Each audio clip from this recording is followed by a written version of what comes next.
G'day guys, this is not Deja Vu, it is Steve Morgan and Grayson Fong here at St Helens in Tasmania after the Mercury qualifier, fourth round of the Costa BREAM Series, and Grayson has won another event as a non-boater. And mate, you've done it in such a diametric opposite, last time it was dunks and crabs, this time it's jerkbaits. Mate, take us through how you whacked them here at St Helens. Mate, it was a tale of 2 days really, first day I was with Adam Crick and we were up in the shallows and he was concentrating on the sight fishing, right up in the shallows on the sand, and I just cast out the back and just, putting really light twitches into the flash minnow that I was using, and just found that the fish were like taking the lure a long way from the boat. So which obviously means that, they're a little bit skittish, but if there's no boat around, they're onto it. So it was good, and day two, same again, went with the same pattern. Used flash minnow in pre-fish and got fish then, and that was the more important thing, having the right lure and the right depth, not going up too shallow and getting too much weed. As we know, there's a lot of weed in the system here, so just finding that right depth, around 1.2 to 1.5 feet, and the flash minnow just worked really well. So again, it was jerk baits for both days. Run us through some of the tackle that you used to do it, because you've got some of it in your hand here. Yeah, basically I've been using the new Daiwa Hyper rod 701 ultralight XS. It is ultralight. It is ultralight, yeah. So that just recently came out on the market. Best bang for butt rod, nice fast taper, 129 retail, and I use a Silver Wolf reel in a 2506. The boys at Daiwa have been trying to replace that for quite a while, but it's a true testament to Daiwa products. They just last forever. That's spooled up with Daiwa Evo 8 line, and my leader is J-thread in 4-pound. Mate, it's an outfit that I think you sling anything on that, and you're obviously very confident fishing what's one of the cheaper rods in the Daiwa range. Oh, it's fantastic. The quality that goes all the way down our range from, up the top down to the bottom. You just get great bang for buck. We don't have to use the most expensive gear to catch a fish. It just comes down to technique, and using a rod of this range is achievable to everyone to purchase one of these. So they work. They definitely work.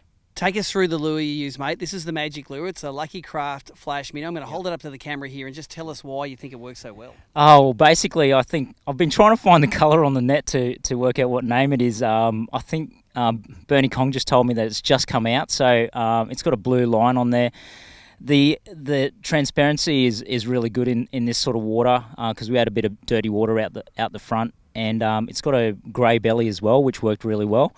They cast like an absolute bullet, which is fantastic, especially in these windy sessions here. I upgraded the hooks again with our decoys, so as I did at Gippsland Lakes. So that's just a confidence thing. Yep. I tell you what, I think that real small bib to keep it above that weed is a real secret here. If your jerkbait goes too deep, it's just eating weed all day. Yeah, so tell us, you said you had some nervous moments today. You got your limit reasonably easy on the first day, but then today it was a bit of a grind. What happened? Well, actually, on day one, it took me a while too to get my limit. Both Adam and I were on 4 for ages, and then I got my 5th fish, chucked him in the bin, cast out again, got an upgrade on the next cast, and I actually sat down for the last hour. Gave Adam free water so he could get his 5th one, and unfortunately couldn't find it. Today, Peter Stevens, he fished absolutely unreal. And it's great to have a boater like that, because it gives you the confidence that the fish are in the area. You just got to catch them. Then if you spend all the day finding fish, it makes it a lot harder. But if the fish are there, you know that you just got to put your head down. And Pete got his 5, and I was on 4 for 2 hours and 10 minutes. And as I said in the weigh-in, and it was my mind was. My mum sent me a message last night and said, just take it easy. Like, the fish will come to you. And in my mind, I was just saying, you just got to just take deep breaths, and then. When that 5th one, I hooked that 5th one, because I hooked the trevally before it, and then I hooked the 5th one, and I played it the most careful fish in the world, and I was just taking my time, and when it popped up, I lost sight of it at one stage, and Peter actually netted just under the boat, and I was just like, I think they heard me, from a couple of suburbs away. I was just pumped. Mate, you're making a real habit of winning tournaments from the back of the boat there. Any thoughts of maybe trying to qualify for the grand final from the front of the boat in the second half of the season? Well, I've just, as people know, I've got your old boat, so I think I'm going to try and boat a few maybe at the back end of this season or even early next season. One goal this year was to try and tie up AOY. Try to take it off Stewie. Yeah.